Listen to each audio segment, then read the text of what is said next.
अब वो सब किसी और डायमेंशन में टेलीपोर्ट हो जाते हैं। वहीं एप्सिलॉन और बाकी सारे मेंबर्स कहीं और टेलीपोर्ट होते हैं।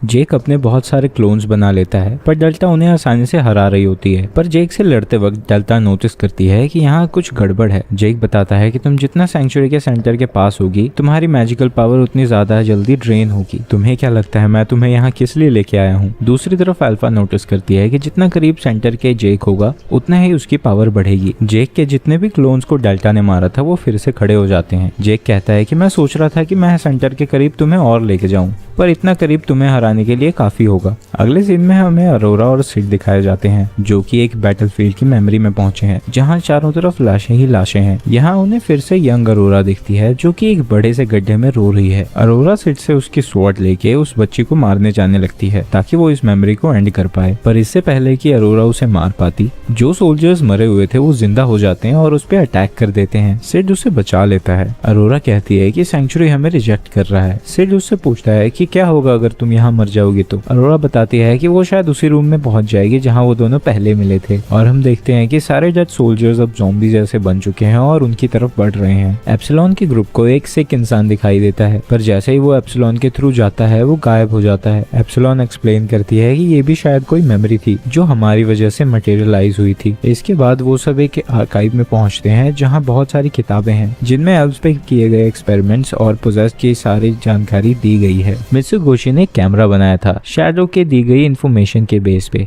वो लोग उस कैमरे का यूज करके सारे इन्फॉर्मेशन की फोटो खींचने लगते हैं, पर क्योंकि वो भी अब सेंटर के काफी करीब आ चुके हैं, उनका भी मैजिक अब्सॉर्ब होने लगता है। अरोरा और सिड उन ज़ॉम्बीज को आसानी से हरा देते हैं। अरोरा कहती है कि अगर ऐसा कोई टूर्नामेंट होता जिसमें ह्यूमंस बिना मैजिक के लड़ते, तो तुम वो जरूर जीतते। पर वो देखते हैं कि और भी ज़ॉम्बीज आने लग गए हैं। ये देख के सिड जाता है और यंग अरोरा को मार देता है, जिससे ये वाली मेमोरी भी एंड हो जाती है और वो दोनों सैंक्चुरी के सेंटर में पहुंच जाते हैं। वहीं दूसरी तरफ डेल्टा की पावर सैंक्चुरी अब्सॉर्ब कर रही होती है, फिर वो नेल्सन के क्लोन्स को ऐसे हरा रही हो जैसे कि उसकी पावर कहीं गई ही ना हो। ये देख के सभी लोग बहुत हैरान हो रहे होते हैं और नेल्सन भी हैरान है। पर इसके बाद नेल्सन कहता है कि मैं इतनी रेजिस्टेंस के लिए तैयार था, और अपने फिर से बहुत सारे क्लोन्स बना के कहता है ये देखो, ये है मेरी पूरी पावर। लेकिन डेल्टा अपनी पावर से स्लाइम को एक आयरन स्लैब के रूप में बना लेती है और उससे एक बारी में ही सारे क्लोन्स को चपटा कर देती है। अरोरा कहती है कि हमें उस मैजिक कोर को डिस्ट्रॉय करना होगा, जो कि इस दरवाजे के उस तरफ है। सिड उस दरवाजे पे लगी सारी चेन्स को काटने की सोचता है, पर उसे लगता है कि स्वॉर्ड उससे टूट जाएगी और उस आइडिया को ड्रॉप कर देता है। इसके बाद अरोरा बताती है कि सामने पड़ी स्वॉर्ड पे लिखा हुआ है कि उस चेन्स को काट सकती है। उसे देख के ही सिड समझ जाता है कि वो उसे नहीं निकाल पाएगा। फिर भी वो ट्राई करता है और सही में वो उसे नहीं निकाल पाता। उस स्वॉर्ड को सिर्फ डायरेक्ट डिसेंडेंट्स ही निकाल सकते हैं। अब क्योंकि उनके पास कोई तरीका नहीं बचा है उस दरवाजे को खोलने का, वो दोनों वहीं बैठ जाते हैं। डेल्टा को नेल्सन से लड़ता देख एलेक्सिया सोचती है कि क्या वो सच में शैडो के लिए काम करती है, क्योंकि उसकी फाइटिंग टेक्निक बिल्कुल अलग है। जहाँ शैडो की टेक्निक सोफिस्टिकेटेड थी, ये तो प्योर वायलेंस है। जैसे ही डेल्टा एक और नेल्सन के क्लोन को हराती है, वो मेमोरी ब्रेक हो जाती है और नेल्सन ये देख के हैरान है कि उसने 100 से ज्यादा क्लोन्स को भी हरा दिया, वो भी बिना किसी मुशक्कत के। तभी नेल्सन को ओलिवियर का स्टैचू दिखता है और उसे समन करता है। उसके समन करने पर ओलिवियर वहाँ आ जाती है, लेकिन तभी एप्सिलॉन भी वहाँ पहुंच जाती है और कहती है कि इन्वेस्टिगेशन पूरी हो चुकी है और अब वो सब वहाँ से जा सकते हैं। वो सब वहाँ से जाने लगते हैं। ये देख के नेल्सन हैरान हो जाता है और कहता है तुम लोग बस अब यहाँ से चले जाओगे? अल्फा कहती है कि हमारा गोल कभी तुम जैसे तुच्छों से लड़ना नहीं था, हमें तो बस तुम्हारी सोर्स ऑफ पावर को डिस्ट्रॉय करना था, और क्योंकि अब हमें पता चल गया सैंक्चुरी काम कैसे करती है, हम तुम्हें फिर से मिलने आएंगे। इसके बाद वो सभी वहाँ से चले जाते हैं। उन सब के जाने के बाद नेल्सन के पास एक स्क्रीन सी अपेयर हो जाती है, जहाँ उसे पता लगता है कि सैंक्चुरी के सेंटर में भी कुछ लोग पहुंच चुके हैं। वो वहाँ जल्दी से जाने लगता है, पर फिर उसे याद आता है कि डेल्टा ने उसकी बहुत बुरी तरह से पिटाई की थी, तो वो ओलिवियर को भी साथ ले जाने लगता है। अब हमें सिड दिखाई देता है, जो कि सोच रहा होता है कि फॉर्मूला के हिसाब से अब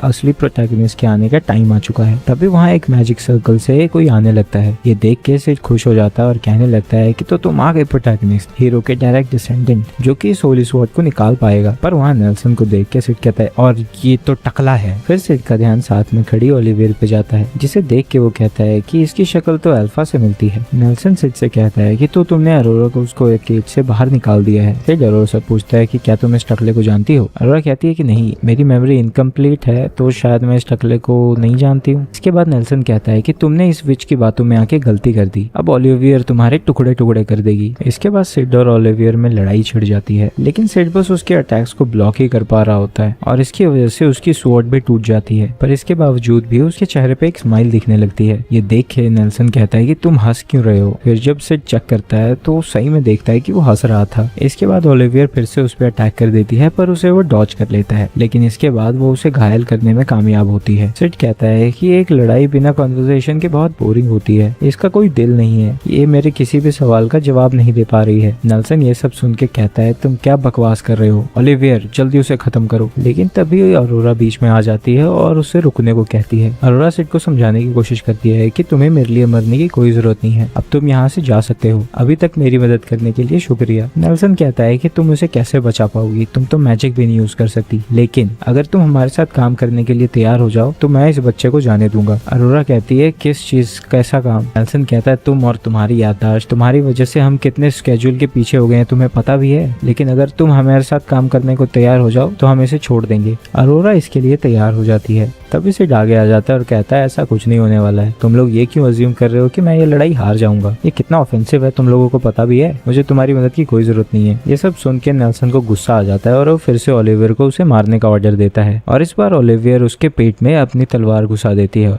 ओलिवियर सिड को स्टैब कर देती है, पर सिड उसका हाथ पकड़ता है और फिर उसकी गर्दन पे दांत काट के उससे 5 सेर गोश्त निकाल लेता है और इस तरीके से उसे हरा देता है। नेल्सन ये देख के हैरान होता है कि तलवार के उसके आर पार हो जाने के बावजूद भी सिड जिंदा कैसे है।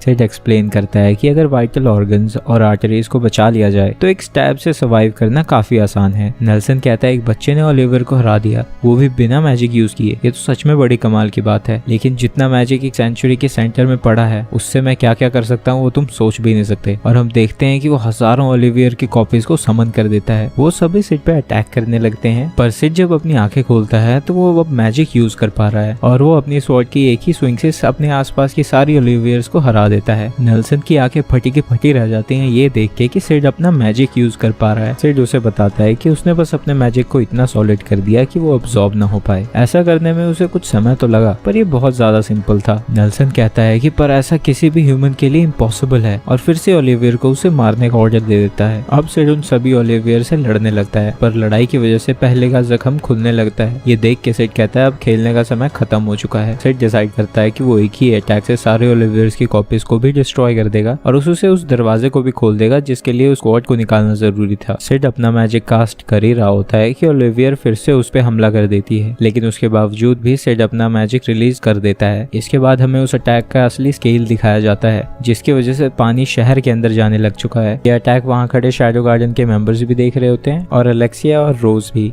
आखिरकार जब अटैक खत्म होता है तो हमें सिड दिखाई देता है जो कि एक अंधेरी जगह में है और उल्टा लटका हुआ है। तभी उसे अपनी तरफ डियाब्लो का आम आता हुआ दिखता है, पर जब उसकी आंखों में देखते हैं तो वो अरोरा होती है। जब सिड की आंखें खुलती हैं तो वो अरोरा की गोद में होता है, जो कि हैरान होती है कि उसके दिल में तलवार लगने के बाद भी वो जिंदा था। सिड कहता है कि उसने मैजिक का यूज करके अपना हार्ट दूसरी तरफ मूव कर दिया था। अरोरा डिसअपीयर होने लगती है और वो एडमिट कर लेती है कि उसने ही सिड को यहाँ बुलाया था और इसके लिए वो उससे माफी मांगती है, पर सिड कहता है कि कोई बात नहीं। अरोरा कहती है कि वो लंबे समय से गायब हो जाना चाहती थी और सब कुछ भूल जाना चाहती थी, लेकिन अब उसके पास कुछ ऐसी मेमोरीज हैं जो वो भूलना नहीं चाहती। पूरी तरह से डिसअपीयर होने से पहले अरोरा सिड को बताती है कि उसे क्या करना चाहिए अगर वो उसे असली जिंदगी में मिला तो। अगले सीन में हमें अलेक्सिया, रोज और बीटा दिखाई जाते हैं जो कि सिड के अटैक से मची हुई तबाही को देख रहे होते हैं। अलेक्सिया कह रही होती है कि वो कितनी पावरलेस फील करती है। अलेक्सिया एक ऑर्गेनाइजेशन की शुरुआत करना चाहती है रोज और बीटा के साथ, ताकि वो इन्फॉर्मेशन इकट्ठा कर पाए और तब डिसाइड करें कि आगे क्या करना है। बीटा कहती है कि हमारे पास कोई भी प्रिसाइज प्लान नहीं है, पर फिर भी रोज और बीटा उसके साथ ज्वाइन करने के लिए तैयार हो जाते हैं। एप्सिलॉन अल्फा को रिपोर्ट दे रही होती है कि सेंचुरी पूरी तरह से तबाह हो चुकी है, वो होली स्वॉर्ड भी और साथ ही साथ उसका मैजिकल कोर भी तबाह हो चुका है। एप्सिलॉन आगे बताती है कि बीटा अलेक्सिया के साथ काम कर रही है और शायद वो उसके और करीब जाके हमें और जानकारी दे पाए। एप्सिलॉन आगे कहती है कि उनकी थ्योरी सच साबित हुई, अरोरा का एक और नाम है डेमन डियाब्लोस। एप्सिलॉन उससे पूछती है क्या उसे ये सारी रिपोर्ट शैडो को भी दे देनी चाहिए, पर अल्फा उसे मना कर देती है, ये कह के कि उन्हें ये सब कुछ पहले से ही पता है। अगले सीन में हम गामा को देखते हैं जिसे से एक आदमी एक प्राइम प्रॉपर्टी बाय करने के लिए कन्विंस करना चाहता है ताकि वो अपना शॉपिंग सेंटर वहाँ खोल सके और उस सिटी की प्रोग्रेस हो सके। पहले तो गामा मना कर रही होती है, पर कुछ ही देर बाद इसकी एक एम्प्लॉय आके उसे बताती है कि वहाँ उन्हें पेट्रोलियम मिला है। ये सुनने के बाद गामा उस स्ट्रीट की सारी प्रॉपर्टीज खरीदने के लिए तैयार हो जाती है और कहती है कि वो सिटी को डेवलप करके वेलगैल्टा एम्पायर का सबसे ग्रेटेस्ट सिटी बना देगी। वहीं अल्फा और बाकी के मेंबर्स को लगता है कि डेल्टा अभी तक सेक्रेड लैंड में ही है, पर वो डिसाइड करते हैं कि वो उसे वही छोड़ दें और ना बुलाए, क्योंकि जब उसे ठंड लगेगी तो खुद ही आ जाएगी। अल्फा उस समय को याद करने लगती है जब उसने सिड के साथ मिलकर बेस ऑफ ऑपरेशंस बनाया था। वो कहती है कि हमें इन लड़कियों को ट्रेन करना होगा, क्योंकि अब कभी भी कल से ऑल आउट वॉर छिड़ सकती है। ऐसे में लड़कियों का अपनी इंडिविजुअल स्ट्रेंथ बढ़ाना बहुत जरूरी है। तभी गामा आके अल्फा को न्यूज देती है कि ओरियाना किंगडम का रॉयल चांसलर पर वैजहैट रॉयल कैपिटल ऑफ मिडगार्ड आने वाला है। इसके बाद हमें अलेक्सिया दिखती है जो कि एरिस को एक्सप्लेन कर रही होती है कि आर्क बिशप भी कल्ट का एक मेंबर था। इस वजह से पूरा का पूरा चर्च एक सस्पेक्ट है। सैंक्चुरी को इतने टाइम के लिए सीक्रेट रखने के लिए उन्हें एक बड़ी ऑर्गेनाइजेशन की मदद चाहिए होगी। इसलिए अलेक्सिया कहती है कि वो डिवाइन टीचिंग्स को इन्वेस्टिगेट करना चाहती है, पर आइरिस कहती है कि उसने उनके फादर को भी यही सजेस्ट किया था, पर उन्होंने कुछ भी करने से मना कर दिया। ओरियाना किंगडम से गेस्ट भी आ रहे हैं और वो चर्च के साथ कोई अनड्यू ट्रबल भी नहीं चाहते हैं। आइरिस आगे कहती है कि बुश इन फेस्टिवल आने वाला है और अगर मैं उसमें जीत गई तो नाइट ऑर्डर भी मुझे सपोर्ट करेगा और देश के लोग भी, और जब ये होगा तो हिज मैजेस्टी और सारे काउंसलर्स को मेरी बात सुननी ही पड़ेगी। अलेक्सिया कहती है कि अगर कल्ट या शैडो गार्डन ने कुछ वहाँ किया तो अभी तक हर मेजर इवेंट में उनकी इन्वॉल्वमेंट रही है, पर आइरिस को अपनी स्वॉर्ड स्किल्स पर पूरा भरोसा है। इसके बाद आइरिस अलेक्सिया से पूछती है कि वो सैंक्चुरी में क्यों गई थी, क्योंकि उसने ऐसा कुछ भी करने को नहीं कहा था, पर अलेक्सिया बहाना बना के वहाँ से चली जाती है। इसके बाद आइरिस खुद से कह रही होती है कि क्रिम्सन नाइट के सारे स्ट्रॉन्गेस्ट मेंबर्स मर चुके हैं और वो शायद उसे दोबारा बना भी ना पाए। पहले नाइट ऑर्डर उसे सपोर्ट कर रहा था, पर अब वो शायद उससे नफरत करते होंगे क्योंकि उसने उनके सारे स्ट्रॉन्गेस्ट मेंबर्स ले लिए और उन्हें मरने दिया। आइरिस को सिर्फ एक ही रास्ता दिखता है आगे बढ़ने का, और वो है टूर्नामेंट जीत के। अगले सीन में हमें रोज दिखाई जाती है जो कि ट्रेनिंग कर रही होती है, पर तभी उसे अजीब सा महसूस होने लगता है और उसकी चेस्ट पे डिमोनिक पोजेशन का निशान आ जाता है।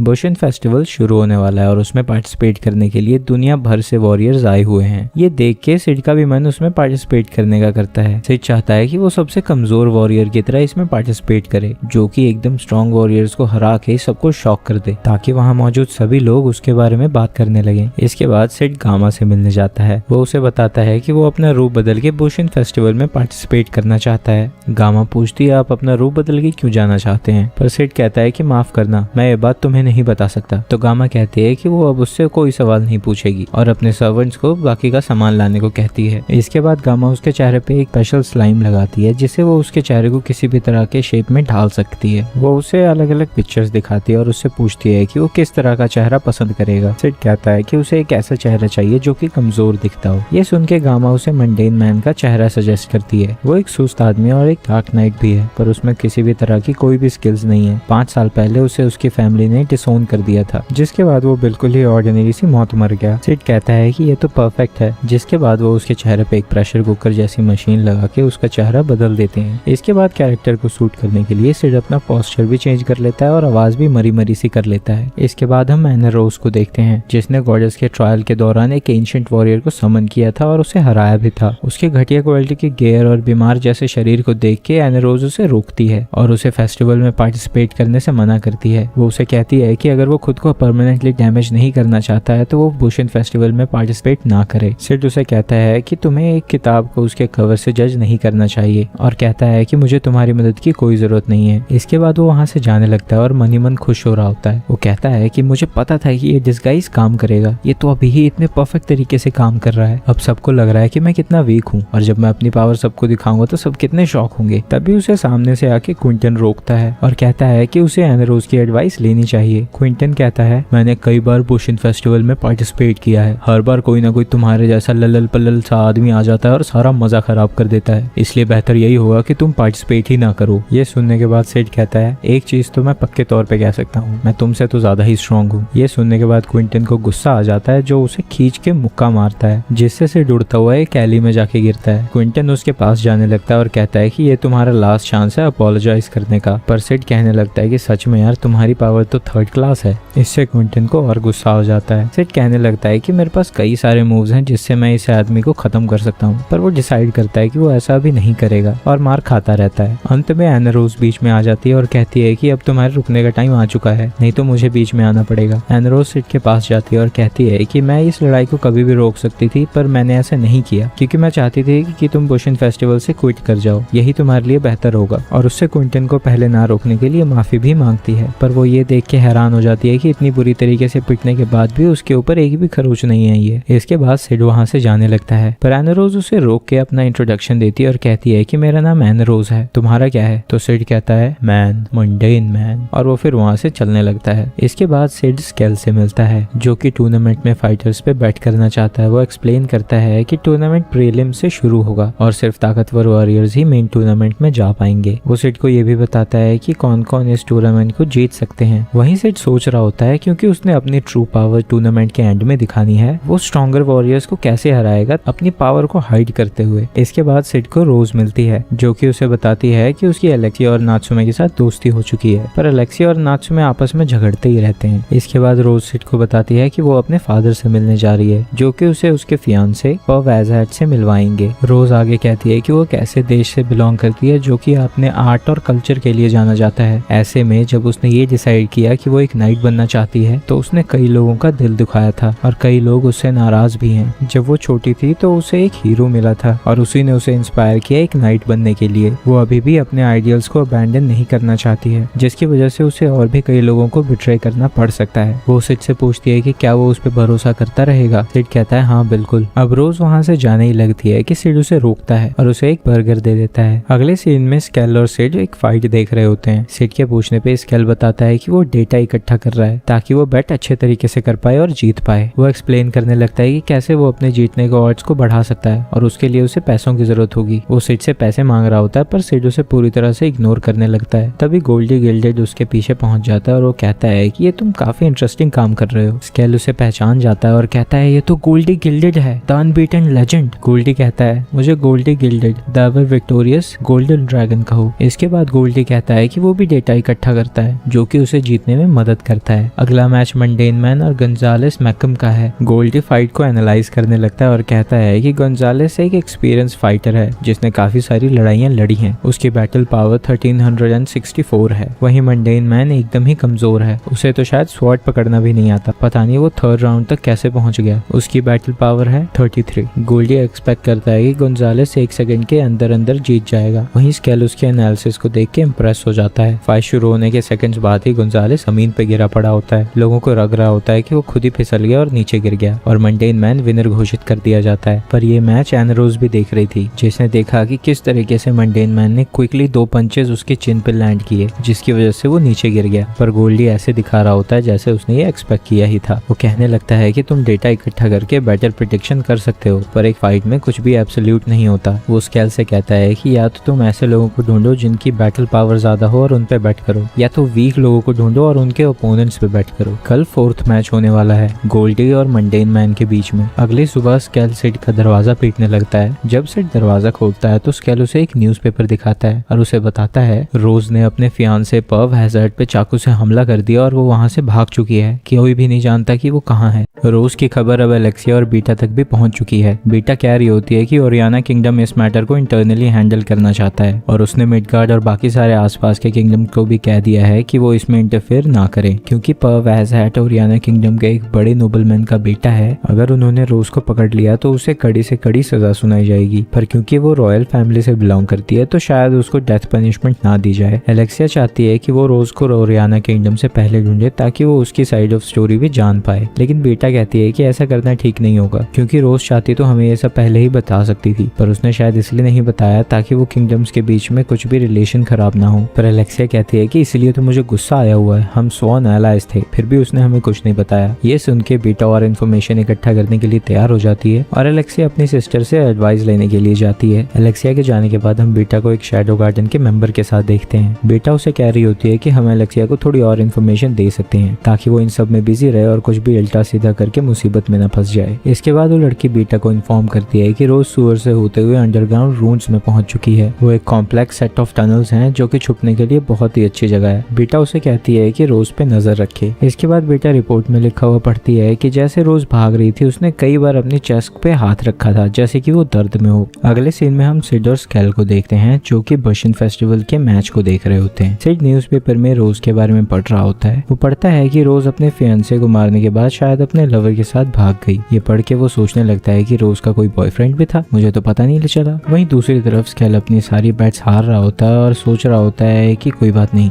अगले मैच में सारा लॉस रिकवर हो जाएगा। बच्चों जरूरी सूचना, बिल्कुल भी स्केल वाली हरकतें मत करना, अगले मैच में सब लॉस रिकवर हो जाएगा। इसके चक्कर में बहुत लोग पैसे हारते हैं, तो सावधान रहें, सुरक्षित रहें, आगे बढ़ते हैं। सिड सोचता है कि आगे उसे क्या करना चाहिए और डिसाइड करता है कि अभी वो अपने एमिनेंस इन शैडो के रोल को ही कंटिन्यू करेगा। सिड वहां से जाने लगता है। तभी उसे रास्ते में बेट्रिक्स मिलती है जिसे सिड से एल्फ की स्मेल आती है और वो उसे रोक के पूछती है कि क्या वो किसी एल्फ को जानता है। सिड बताता है कि हाँ, मेरे कुछ एल्फ फ्रेंड्स हैं। बेट्रिक्स आगे कहती है कि वो एक एल्फ को ढूंढ रही है जो कि उसकी लेट सिस्टर की बेटी है और उसकी शक्ल हूबहू उसके जैसी दिखती है। उसे देख के सिड को एल्फा की झलक दिखती है, पर वो कहता है कि तुम्हारे जैसी दिखने वाली किसी भी एल्फ को मैं नहीं जानता। तभी अचानक बेट्रिक्स सिड पे अटैक कर देती है, पर सिड समझ जाता है कि वो ऐन वक्त पे रुक जाएगी और बैकग्राउंड कैरेक्टर की तरह एक्ट करता है। ये देख के बेट्रिक्स सिड से माफी मांगती है और कहती है कि मुझे लगा था तुम स्ट्रांग होगे, पर लगता है मैं गलत थी। इसके बाद क्विंटन एनरोज को देखता है और कहता है कि तुम कल जैसे ही मंडेन का मैच देखने आई हो ना। वो उससे पूछता है कि वो मंडेन मैन की फाइट के बारे में क्या सोचती है। एनरोज कहती है कि वो बिल्कुल भी नहीं देख पाई और उसने ऐसा फाइटर देखने की उम्मीद भी नहीं की थी जिसकी वो मूवमेंट्स फॉलो ना कर पाए, पर उसने उसका राइट हैंड जरूर मूव करते हुए देखा था, पर उसके बाद जो हुआ वो उसे बिल्कुल फॉलो नहीं कर पाई। क्विंटन को लगता है कि मंडेन मैन कोई आर्टिफैक्ट यूज कर रहा है। दोनों कहते हैं कि गोल्डी के अगेंस्ट उसकी फाइट में सब क्लियर हो जाएगा। एनरोज कहती है कि गोल्डी कभी नहीं हारा और उसका रीजन ये है कि वो किसी भी ऐसे मैच में नहीं गया जिसमें उसका ओपोनेंट उससे पावरफुल हो। गोल्डी को मंडेन मैन से लड़ने आता देख वो कहती है कि या तो मंडेन अपनी स्ट्रेंथ हाइड कर रहा है या गोल्डी मंडेन मैन की असली स्ट्रेंथ नहीं देख पा रहा या फिर मंडेन मैन चीटिंग कर रहा है। मैच शुरू होते ही गोल्डी मंडेन पे अटैक कर देता है, पर मंडेन अटैक को डॉज कर लेता है। उसके पास पूरा मौका होता है कि वो गोल्डी पे अटैक करके मैच यहीं खत्म कर दे, पर वो बिल्कुल धीरे धीरे अपनी स्वॉर्ड निकालता है और रुक जाता है। इससे गोल्डी के पास वहाँ वक्त मिल जाता है जिससे वो पीछे चला जाता है। गोल्डी सिड से कह रहा होता है कि वो तुम्हारा लाखों में एक चांस था और उसे तुमने ऐसे ही जाने दिया। अब गोल्डी सीरियस हो जाता है और उसके पावर से एक गोल्डन ड्रैगन बन जाता है। वो उस पे अटैक करने लगता है, पर उसका अटैक लैंड होने ही वाला होता है कि मंडेन छींक मार देता है जिससे वो उड़ता हुआ वापस निकल लेता है। ये देख के सब शॉक हो जाते हैं कि गोल्डी जमीन पे पड़ा हुआ है और उन्हें ये भी नहीं पता कि हुआ क्या। क्विंटन सोच में पड़ जाता है कि आखिर हुआ क्या। एनरोज एक्सप्लेन करती है कि जब वो अटैक लैंड होने ही वाला था तो मंडेन ने छींक मारी और जब उसने छींक मारी तब उसका स्वॉर्ड भी मूव हो गया जिसकी वजह से वो पीछे चला गया। क्विंटन इन बातों पे यकीन नहीं कर पा रहा होता और वो कहता है कि अगर वो जीतता रहा तो मेरा और उसका मुकाबला तो होगा ही, तब सब दूध का दूध और पानी का पानी हो जाएगा, और वहाँ से चला जाता है। अगले सीन में हम आयरिस, पर्व एज़हेट और ओरियाना किंगडम के राजा को देखते हैं। आयरिस पर्व एज़हेट को बुशन फेस्टिवल के सिक्योरिटी प्लान्स देती है, पर पर्व एज़हेट कहता है कि इसको और सिक्योरिटी की जरूरत नहीं है। आयरिस कहती है कि जो सब मैंने न्यूज में पढ़ा है उस हिसाब से तो तुम काफी ठीक दिख रहे हो। पर्व एज़हेट कहता है हाँ, ये तो न्यूज वाले हैं, बढ़ा चढ़ा के ही लिखते हैं, और कहता है कि मिडगार्ड को तो वरी करने की आदत हो गई है जब से अलेक्सिया किडनैप हुई थी। वो आगे कहता है कि मैंने सुना है कि तुम खुद गई थी अलेक्सिया को ढूंढने, हम भी इस मैटर को खुद ही हैंडल करना चाहते हैं और ओरियाना किंगडम ही रोज को अप्रहेंड करेगा। जब ये सब बातें हो रही होती हैं तो राजा चुपचाप बैठा होता है। राजा बहुत कमजोर दिख रहा है और जो पर्व एज़हेट कहता था वो उसके बाद के लिए बस हाँ कर देता था। तो क्विंटन को भी मंडेन मैन इजीली हरा देता है। सभी के सभी लोग शॉक हो होते हो कि हो क्या रहा है ये सब, और बेट करने वाले ये सोच रहे होते हैं कि उस पर बेट करना सेफ है या नहीं, ये जीतेगा या हारेगा, ये जीत कैसे रहा, इसे तो कब का हार जाना चाहिए था। मंडेन अब मेन टूर्नामेंट में एंटर कर जाता है जहां उसकी लड़ाई एनरोज से होगी। इसके बाद एनरोज मंडेन से मिलने जाती है और कहती है कि मैंने तुम्हारी स्ट्रेंथ को मिसजज किया, तुम वाकई काफी स्ट्रॉन्ग हो। पर वो आगे कहती है कि मैंने तुम्हारे सारे मूव्स देख लिए हैं, अब ये उम्मीद मत करना कि जैसे तुम बाकी मैच जीत गए मेरे अगेंस्ट भी वैसे ही जीत जाओगे।